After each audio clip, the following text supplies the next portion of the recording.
Thank you, sir. All right. Hello, everybody. I'm Mountain Mike Ayers. In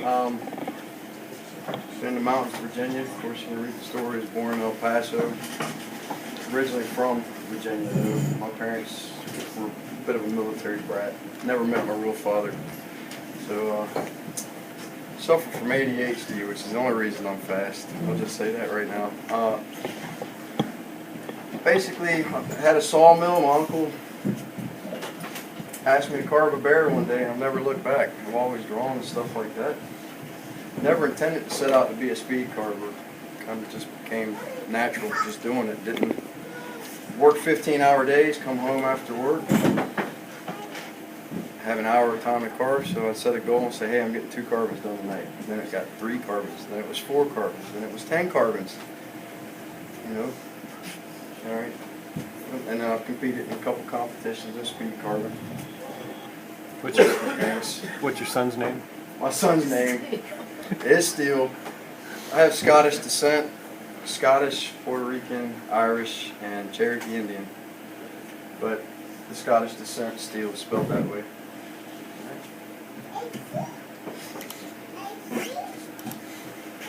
Alright. These are kind of how I kind of try to break it down in steps. I really don't have steps, I'm just trying to break it down to follow it. Your first thing is just sharp saws. You don't have to have special bars. Some people will tell you you do. I use standard roller nose bars. If you think you have to have a tuning or a carving bar to be a speed carver, you don't. You know how to sharpen that chain right, you're fine. I actually use the cheapest bars possible, so when they burn up, I toss them in the garbage and put another one on it. You know, you go out and spend $100, $150 on a cannon bar. We run them so hard at some of the shows that by the time I've done 5 or 6 shows, the cannon bar is toast. It's trash. So you put the roller nose on it, you buy a pack of 5 for $100. Hey, there you go. And the basic thing to speed carving is simplifying the design. You kind of come up with a design, say you want to do a bear. It's a simplified design, and a bear, pretty much any mammal that you're looking at, dog, and anything, has a triangular shaped face. You're working from the nose to the ears, you know, other than a human. But you can still cut the corner of a log at a triangle and find a human's face. But, so when I do, say I speed carve a bear, I'll cut the first 2 wedges off of it at a triangle. Then I find the snout, and then I work to the eye sockets, and then I work off the eye sockets to the ears, and then I start rounding everything off. But it's basic cuts. You can find a bear in about 6 cuts. You can see that it's a bear. Anybody can see what you're carving by that point. My basic goal in a speed carving is within the first 5 minutes, I want you to know what I'm making. And that's because people have a very short attention span. When you're performing or you're doing a speed carving show, you have about 15 minutes before those people start wandering off. So if you can show them what it is in the first 5 to 10 minutes, when they wander off, they're like, I just saw that guy carve an eagle. I just saw that guy carve a bear. If you didn't get it done in that first 15 minutes, that guy was carving with a chainsaw. You know. So it's basically working on the design.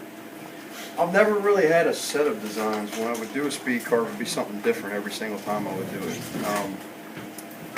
We did Chaptacular a couple years ago, and I said, just line me up a bunch of logs. I had no idea what I wanted to do, no idea what I was going to do. I just come up there, I line up 7 logs. We were borrowing jaw horses off of people. Some of you may have loaned them to me. I appreciate it. Appreciate it. But we set up jaw horses, we set up logs, and just carved till I ran out of time.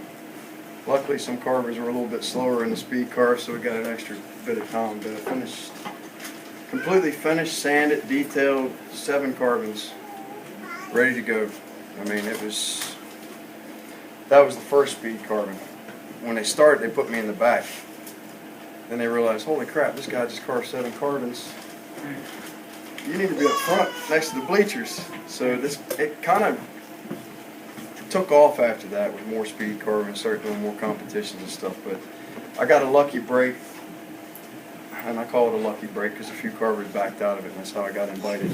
But I got second highest at auction at Ridgeway with a piece with some cowboys and Indians and stuff. It's actually in the Masonic Temple. The mayor bought it that way.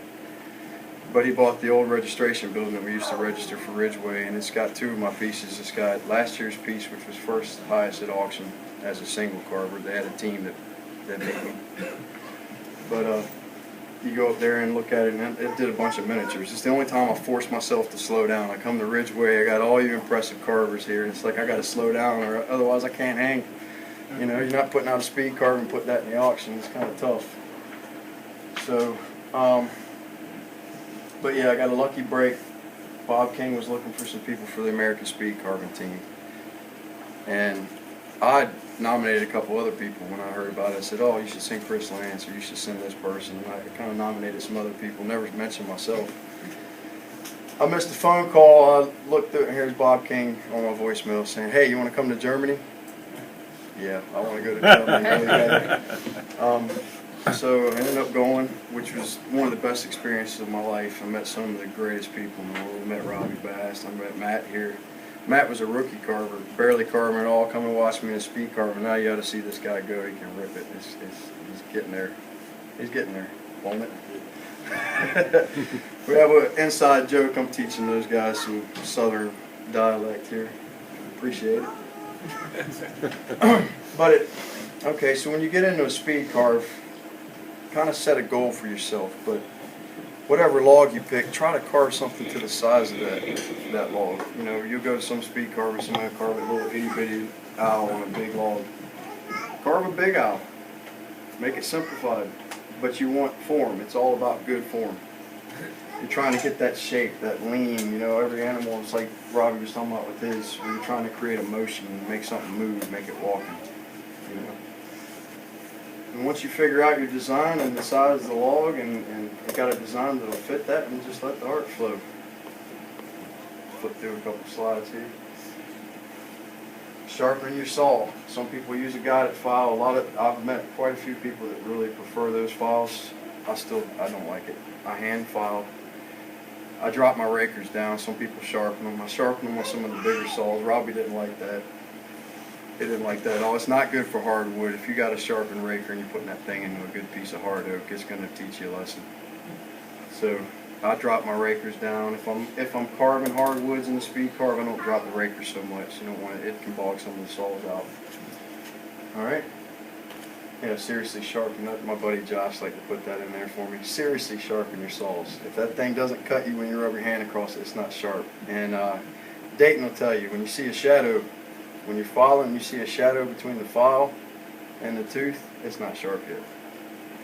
You can look at it in the right light and you'll see if there's any glisten off the edge of that tooth, it's not sharp. It's not sharp, it's rounded. All right. All right, these are the basic shapes. These are my 5-minute bears. Carving 5 minutes, another minute to flap and paint. So under 6 minutes you can have a bear. They sell for about 20 to 30, even up to $80, depending on the height. It's a basic design. It's a triangle shape. You come to find the muzzle. It's 6 cuts to the bear, 10 cuts to completion. Just rounding off the edges a little bit, and then you find the eye sockets. You try to put a little emotion in each one. Just playing around. This guy looks a little angry. This guy's got a dumbfounded look. I don't know what that guy's looking at. I get a little cross-eyed sometimes. All right. Yeah, and you're trying to find it. Some people, repetition works for them. You repeat the same piece. Even Dennis Beach competes in the World Championship. He'll practice a piece. He'll do it 2 to 3 times before it. Randy's got a bunch of them at his shop. They're practice pieces sitting at his shop. And so for some people, practice works. It does for me on the bears and for getting inventory done. So, all right. Good. All right.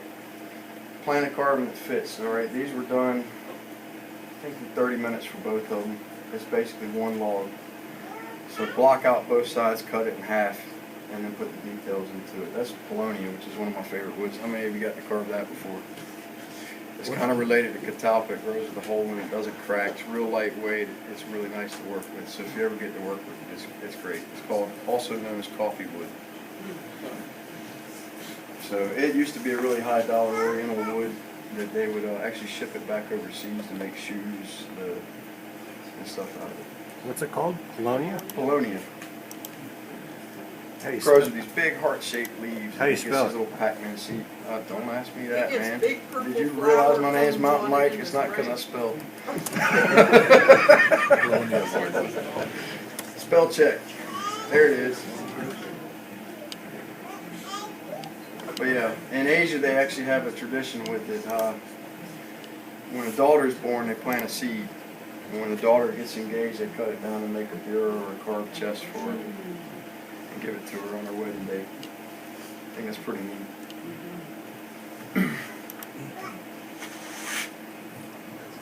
That's the empress tree. That is actually kin to the Millennium tree, but it's not as nice to work with. It's stinky and give you hives. Yeah, like beehives, kind of. Oh, beehive.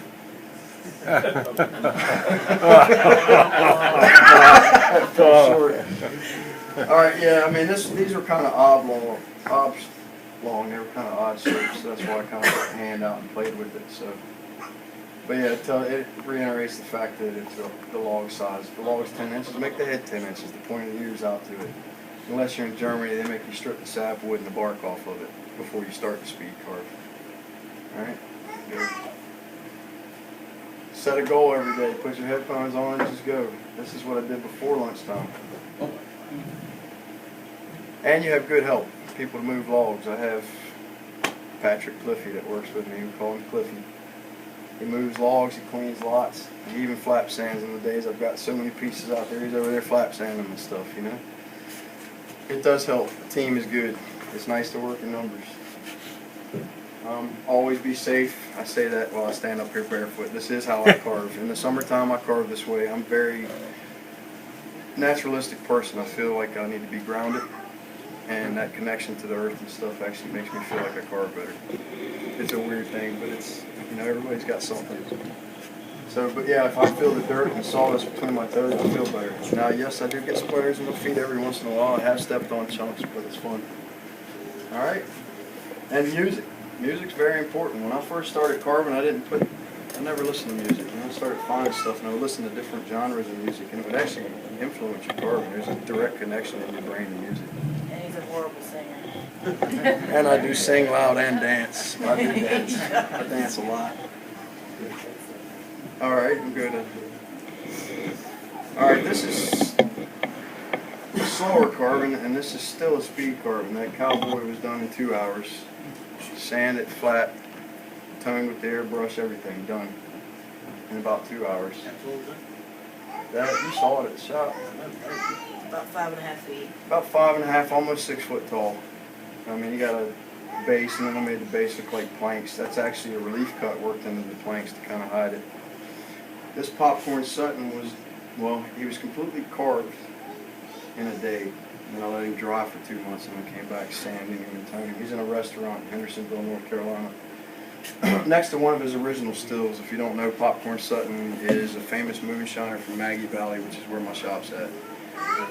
He was born and raised in Maggie Valley, North Carolina. Died in 2009, but he was getting ready to go to prison for a long time for moonshining and tax evasion.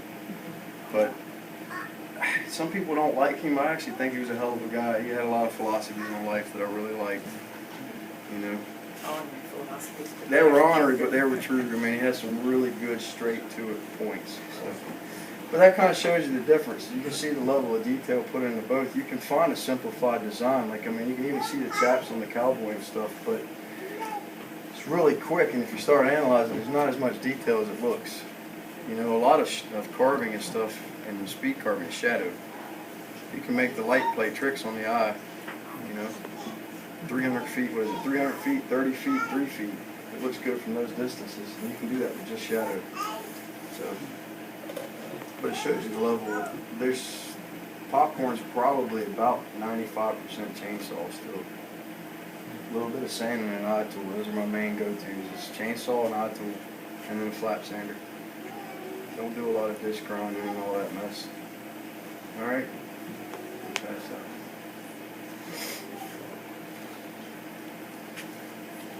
Trying here. Easing up on you. This is a speed carving thing we did for a charity fundraiser. basically what it comes down to is I did with the team saw people running the saws for me. As I throw one down, they would fuel it, put chains on, because you throw chains. So we had about 6 550s ready to go. And I cut 38 bears in 57 minutes and 30 seconds. Fried 2 tuna bars, so it cost me a lot of money to do that. One of them was a big bear. We ran out. We had set up 37 logs because I was like, I'm not sure if I'm going to get through all 37 of these. So at the end, when we got to the end, they threw down a big log, and I carved a big bear at the end. But we did this little girl. She was 9 months old. She was born with cancer, and she's been going through chemo. It tears me up. She's been going through chemo. This is one of the sweetest little girls you ever met in your life. She's almost 2 years old now, so she's beat it. She's in remission right now. But yeah. But that day, we were trying to get in the fairgrounds to do an event. There was another carver there, and he fought us tooth and nail to keep us out of there to do the event for this little girl. So what we did is I said, well, we're going to do a grand opening at my shop. We'd only been open a month. I said, we're going to do a grand opening. Every single thing I carve, every single thing we sell out of the shop goes to her today. And by the end of the day, we raised just a little over $3,000. Yeah, those bears sold for $10 a piece at the end of the auction. Every one of them was gone. So right there, it's pretty good money. This is doctor and lawyer money. You want to roll the video? Yeah, this is a little video. The news out of Raleigh, North Carolina came out and filmed me. Somebody had showed them the fundraiser video to them, and they contacted me a couple months ago. Can I get the mic, please? Hill Traveler has been roaming the mountains of North Carolina lately, and he found a mountain man. Scott Mason is out in Haywood County, home to a man with a powerful craft.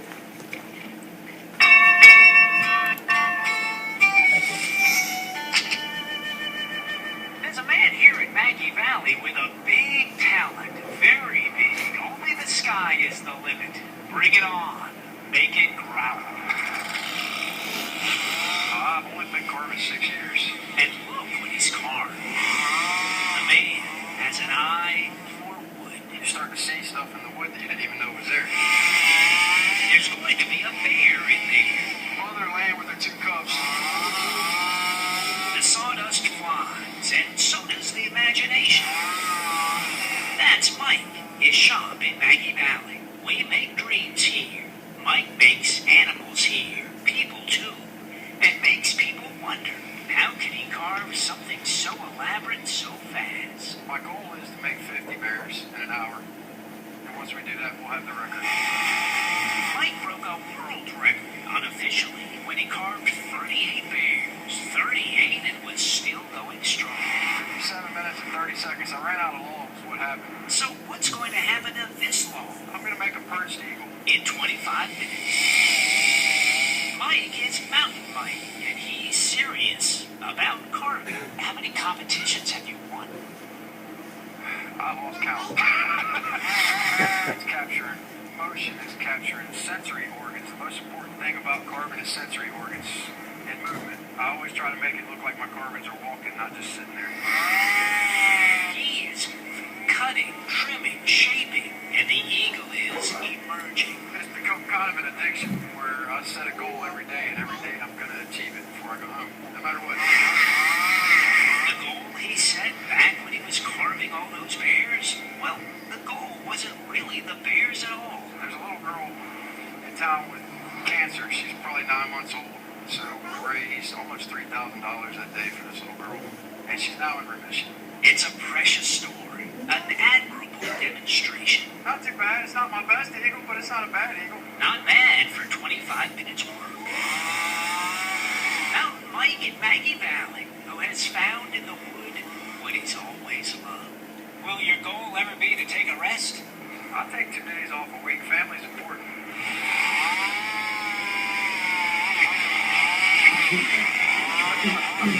Wow, so incredibly talented and that fast. Mike carves about 20 or 30 pieces a day. Thank you.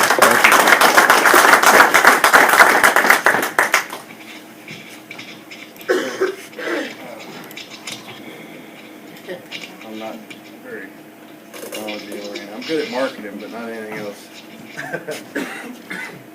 It work. Can you hear me? Is that all right? Yeah. And always have fun with what you're doing. We always have fun. We take stupid pictures and do stupid stuff. Not while you're carving, but after you're done carving, that's a good time. You know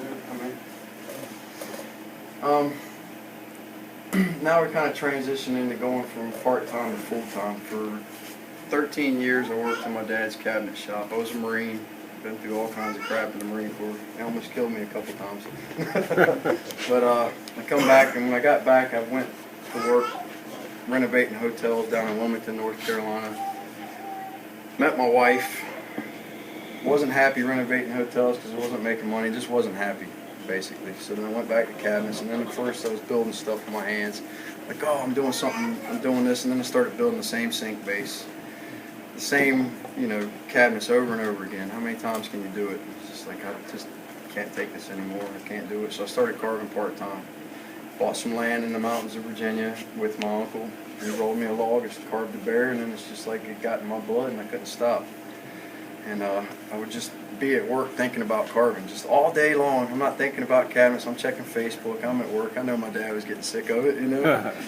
Still working 15 hours a day, but then going home, sitting in traffic for 2 hours. In traffic, I'm just like, what am I doing, what am I doing? So basically, for 6 years, I worked in the cabinet shop and tried to figure out what I was going to do. On 5 years, I tried to figure out what I was going to do, and I would just go and do shows, and I would constantly taking time off work, trying to figure it out. Just kept doing it over and over and over again until finally it was just like a breaking point. I was like, you know what?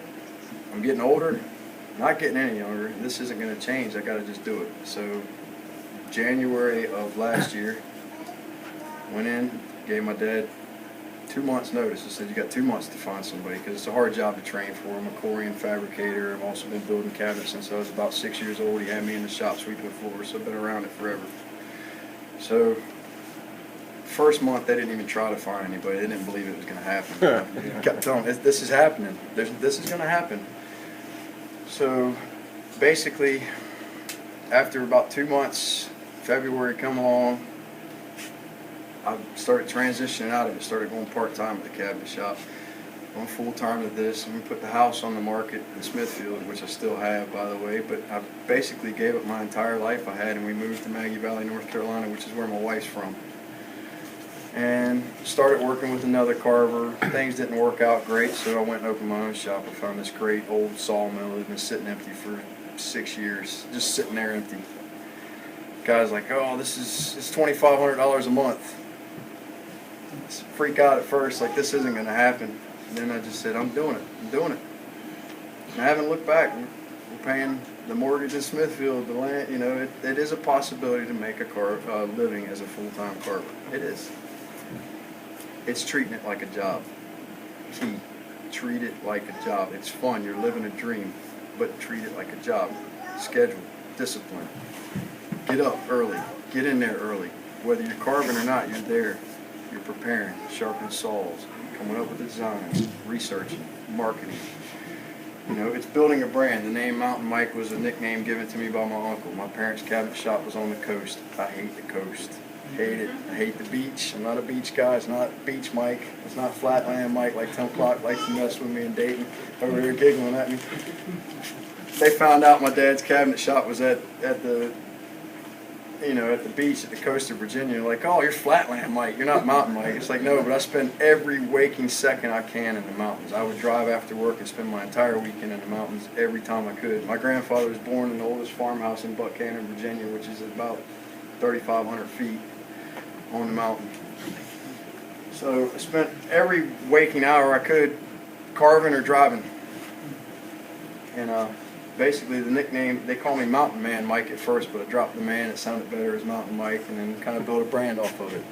It was marketing, it was Facebook. I get it when I'm done carving, I'm putting stuff on Facebook. I got business pages, you know. There's a key to Facebook that most people don't realize. There's an algorithm to words.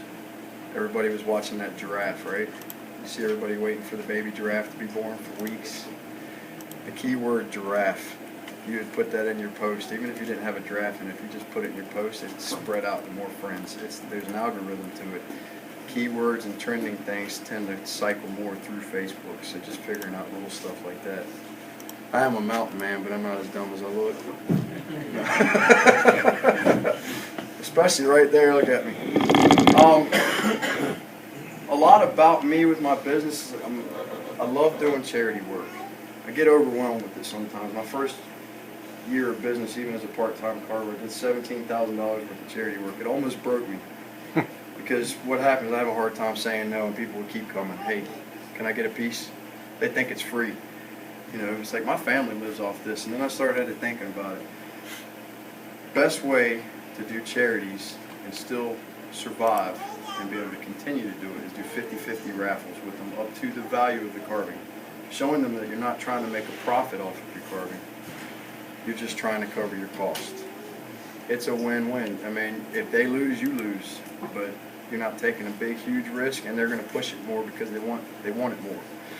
So what I mean, up to the value, say your carving's worth $600, they hit $12,000, they give you the $600. They just pay you what the carving was worth. If they hit $600, they give you $300. It's basically half of whatever they make up to the value. It tends to work out really good. That has saved me a lot. It's made it so that I can continue to do probably about 30 different charities. Yeah, go back. That's part of being Carver. We have guest carvers and stuff. This is Lisa Clark. That's Brian Ruth's girlfriend. Sweetheart. She's a great airbrush artist. She does a lot of painting for Brian. And if you guys have noticed that news segment, there's 2 pieces in there that were not mine. And I told the news reporters, like, you need to credit those artists, and they didn't, so I'll do it now. But they zoomed in on a bear face, a big bear head. That is Jesse Beeson. He carved that bear head, so I like to give credit for it. Then the wolf with the sad-looking eyes, that was done by Brian Ruth. That's one of his quick carved wolves. And Lisa painted it. So this is us being goofy at dinner. We have a couple beers. We have a gag called the Googly Eye Mountain Mike, and I come out and, did you see it? We had this inside joke, or, you know. So this is a private joke, so I can't tell you this one's bad.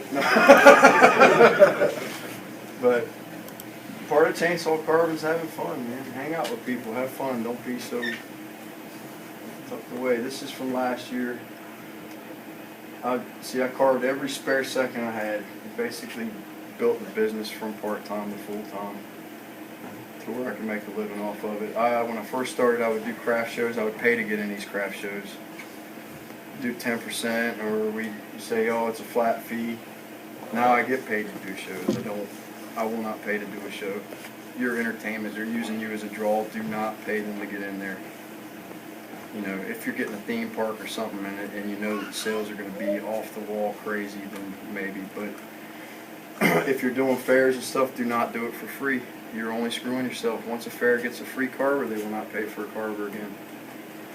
And it really hurts you. What's that? Welcome to the West Coast. Yeah, that's what happened, and it's happening here. It happens a lot of them. The lost fairs where people come in and they'll get a carver. They'll do 1 piece in a week. I was making 70 in a week. You know, we're making 70 pieces. We did Somerset County Fair in Pennsylvania, and we filled the entire barn from end to end in a week. Because when I get there, I make it a mission. How many logs did you bring me? We brought you 60 logs. I'm going to carve every single one of those logs before I leave. I don't like leaving wood behind. I don't like wasting wood. Use your offcuts.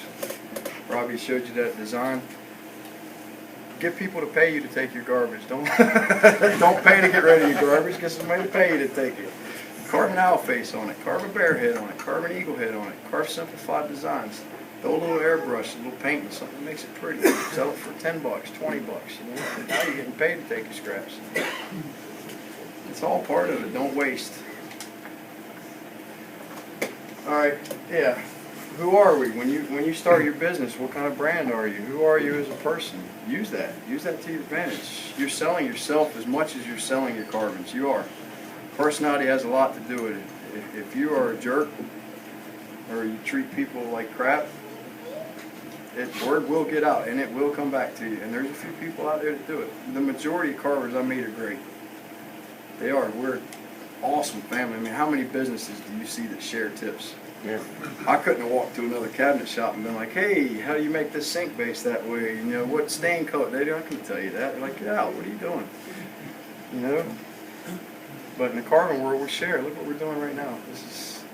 It's incredible. And the only thing it does is make the art form better. Look at where it started. You know? Yeah.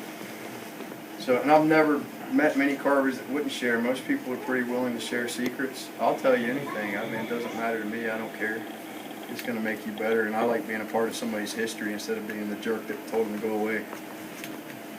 You know, I've had John, for example, come down to my shop. He had never been a chainsaw carver. He made furniture and stuff like that. And he was doing a charity event. I gave him some carvings, and they became friends, and he's come down and helped me do the cancer fundraiser for that girl and all that stuff.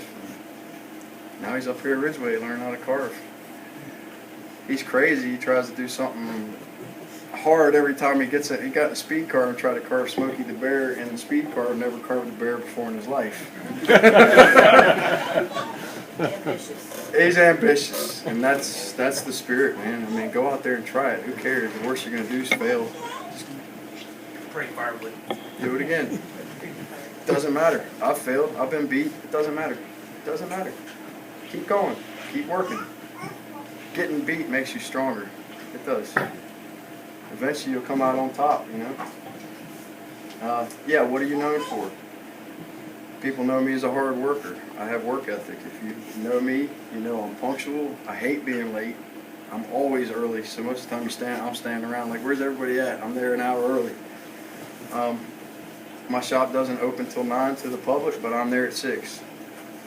It's the way it is. I'm preparing. I'm rearranging the gallery, just working on stuff constantly. You were here at 7:30 this morning. I was. Yeah. I was, and they're like, why are you leaving early? It's like, it snowed. It could be an accident. It could be anything. Yeah. I hate people that use that as an excuse. If you use that as an excuse, you knew it was snowing, and you're late. Why didn't you plan for that? That's part of the Marine Corps stuff. They beat that into me. If you're late to formation, it doesn't matter if you wrecked off the road. You better walk there and got there and take care of that after formation. That's the way it works, you know.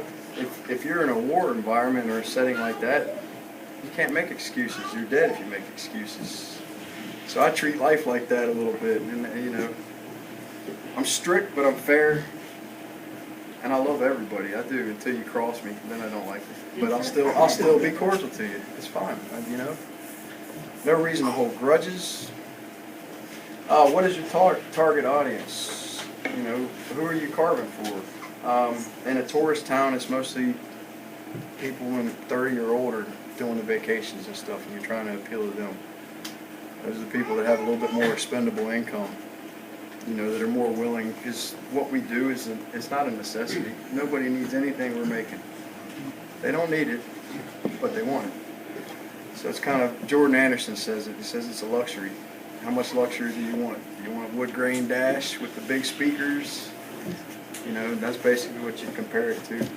We're doing something we love and we're living the dream, but figure your audience out and carve to it. What are your core principles and practices? I like to be fair in business. I mean, be fair. If you owe somebody money, pay them. If you work with other carvers and you buy stuff from them, take care of your carvers. Be fair. You know, we charge percentages to sell stuff at the shop. Our percentages are pretty low compared to most. We charge, even if you're using model wood, it's 25%, but that 10% goes to my salesperson that sells my stuff. You know, so I'm only making 15. I'm not really covering a lot, but it keeps everybody happy. Everybody's working, and I like that. If you have an overflow of work and you can't handle it, give it to another carver. It's not going to hurt you. The person that contacted you originally may still come back to you just because they know you were fair and you were honest and you helped them out when they needed it. So it's just good business practices. I mean, just business and personal. Just, you know, business is business, but you still got to be a person at the end of the day and not be a jerk just because it's business. All right, go to the next one. This is taking the leap, basically jumping off. You know, it was a big leap to leave my dad's shop, not knowing what I was going to do. It was a bigger leap when I signed a lease on a building that was $2,500 a month. And then there's just day-to-day operations, just keeping the lot clean, working with log guys, finding suppliers of woods. I'd find tree guys are normally the best. Our problem in the Maggie Valley is there's 6 sawmills in town. You have 6 sawmills in town, who buys logs? Sawmills. So don't go to the sawmill to buy the logs. Find the tree guy, because the log mills the sawmills don't take logs that are small. I use those for production. If it's 6 inches and under, that's production wood, man. Buy those. The tree guys have them. They have no place to sell them. You'll get them cheap.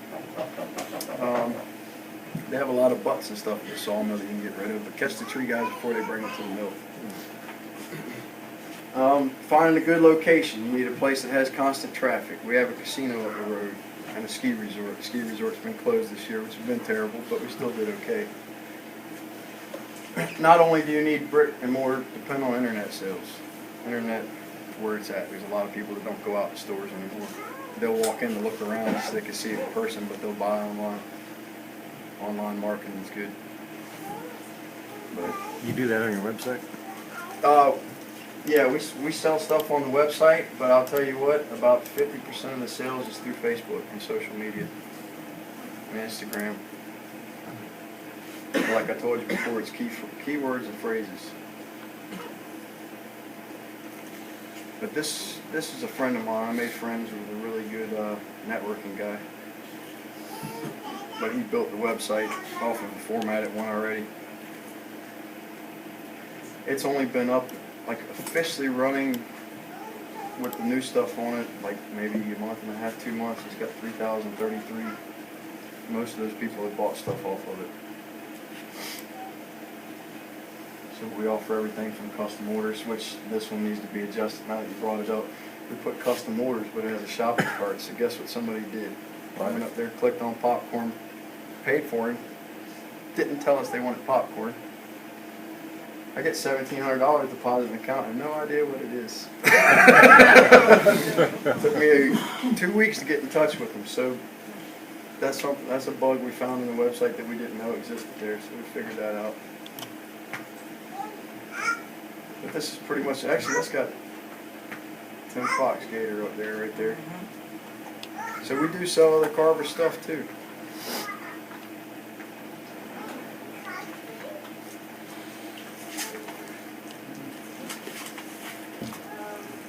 There's 2 on there now. I guess it's counting you and somebody else. See, it tells you how many are on there right now. Probably Josh and me, right? Josh and you. That's funny.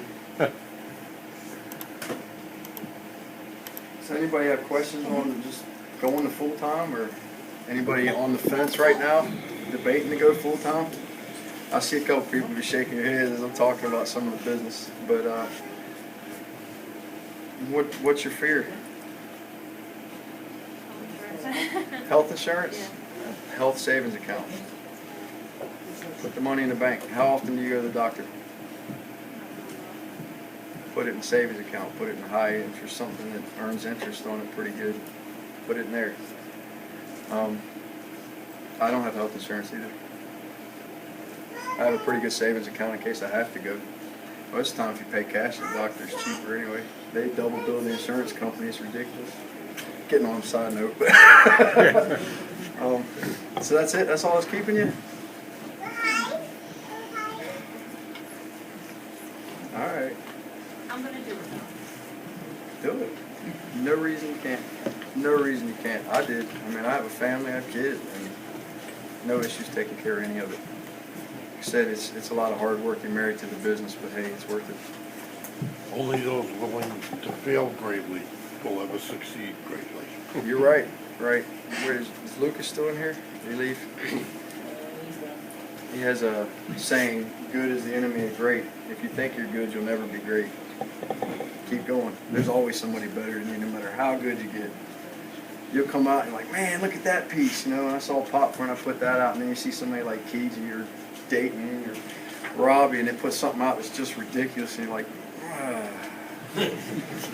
You know, you hang your head. No, you don't hang your head, you go back and you do it again, and you do it again, and you do it again.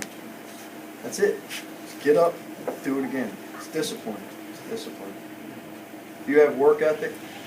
If you're lazy at your job you're at now, you're going to be lazy at that job. But if you're motivated and you've always worked hard and you've always excelled, you'll do it.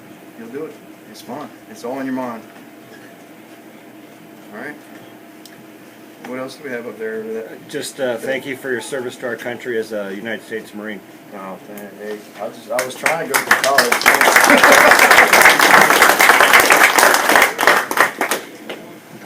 guess that's it then, huh? Thank you guys, I appreciate it. I hope you guys are having a great Ridge Race.